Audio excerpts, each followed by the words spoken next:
আসসালামু আলাইকুম। Welcome back to Plutus career and skills academy. সুপ্রিয় চাকরি প্রত্যাশী ভাইরা সকলেই ভালো আছেন। সকলের ঈদ ভালোই কাটছে। আজকে আপনাদের সেই ঈদের আনন্দ থেকে এই আনন্দকে আরও দ্বিগুণ বর্ধিত করার জন্য একটি খুশির সংবাদ, সেটা অবশ্যই বলবো খুশির সংবাদ এই কারণেই যে 18তম শিক্ষক নিবন্ধনে যারা ভাইবা দিচ্ছেন বা অলরেডি দিয়েছেন, আশা করা যায় এ মাসের মধ্যেই আপনাদের ভাইবার কার্যক্রম শেষ হয়ে যাবে। এই 18তম শিক্ষক নিবন্ধন ভাইবা শেষ হওয়া মাত্রই আপনাদের ষষ্ঠ গণবিজ্ঞপ্তি, সেই গণবিজ্ঞপ্তি কিন্তু দ্রুতই প্রকাশিত হবে। তো ষষ্ঠ গণবিজ্ঞপ্তি নিয়ে সর্বশেষ যে তথ্যটি পাওয়া গেছে সেটি হচ্ছে আগামী এপ্রিল মাসের মধ্যে আপনাদের কিন্তু ষষ্ঠ গণবিজ্ঞপ্তি প্রকাশ হওয়ার প্রবল সম্ভাবনা রয়েছে। কারণ চলতি মাসেই চলমান যে ভাইবা 18তম শিক্ষক নিবন্ধনের যে ভাইবা এটি শেষ হবে বলে জানতে পেরেছি।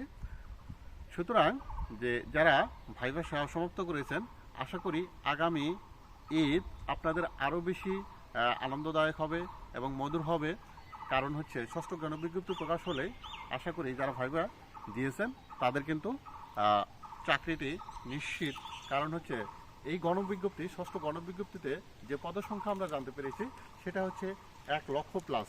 বুঝতেই পারতেছেন যে যারা ভাইবা উত্তীর্ণ হবেন তাদের ম্যাক্সিমাম সংখ্যকই কিন্তু এনটিআরসি কর্তৃক সনদপ্রাপ্ত যারা হবেন তারা কিন্তু স্কুল, কলেজ এবং মাদ্রাসাগুলো চাকরিগুলোতে কিন্তু আপনারা কী করতে পারবেন, অনায়াসেই জয়েন করতে পারবেন ষষ্ঠ গণবিজ্ঞপ্তির মাধ্যমে।